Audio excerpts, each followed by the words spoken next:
I'm a big fan in working with consulting. I've always said I'm not a big fan of big teams. I'm definitely not a big fan of hiring for every task I need. I always love to outsource as much as I can.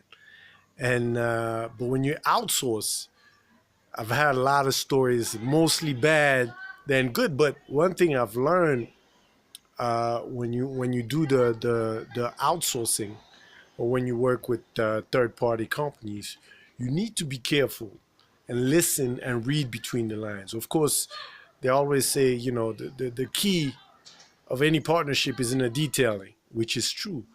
But another thing you need to look at is when a consultant tells you, we try to build something that you want instead of building something that you need to shy away from those people.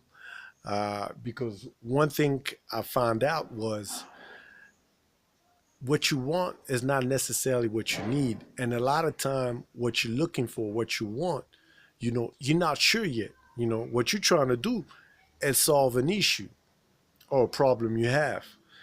And you need somebody who wants to take the risk and is confident enough to fix your problem.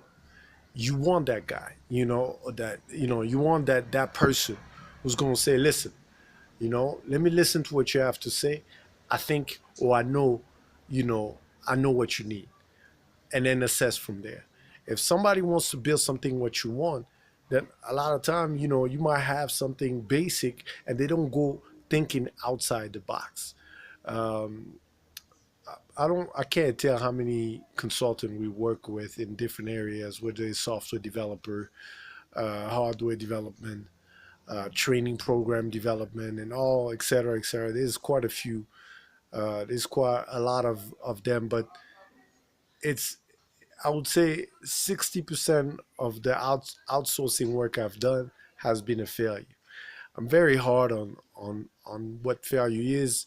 My definition might be different than some of you guys, but still, failure to me is that whatever products or whatever services they provided to us as a company just did not fulfill the need I had. That's failure. Now, there's different degrees of failure. We're not going to get into that. One of my biggest failure lately is we hired this consultant from Germany, software developer. I'm not going to go and say their name, but it was a total failure. They pretended they knew what they were doing. They pretended they knew about the technology. They definitely knew their software development side, but they didn't know anything about embedded system. They were supposed to work on the router system and build the intranet system we needed. They were not aware of how the network works in Africa. Short story, it was a mess. It cost us a lot of money. And of course, they try to deny. So, another thing is try your best to work with consultant from the region or from the continent where you can easily access and travel. It's always good to also meet them. A lot of the consultant, only one consultant I ever met actually ended up being really good. But other than that, it's very difficult, man. You got to meet, you got to have a feeling of what they're doing. Contract is one thing, but meet them. Uh, but in the long run, don't be, just don't fall into the trap of, because the resume is so long, that then they automatically can deliver what you need. Now you have to be as specific as possible. You have to ask some key question, not just about the experience. Just have an idea of how would they develop in general. Always ask for a proposal, because that will tell you how their process works, and you have to make sure that the way they work match to where they work, the way you work. Last thing I want to add on consulting: always, always do your pricing on milestone. Always. I don't care how small it is. Always do. You will save.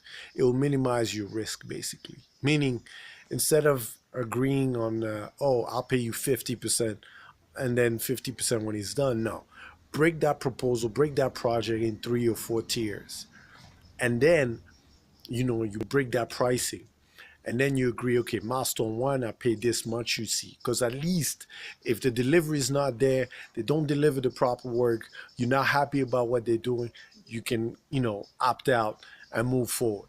But if you go ahead and pay 50% now, 50% later, and then the first 50 is gone, well, that's 50% of the total money instead of just one milestone that you lost.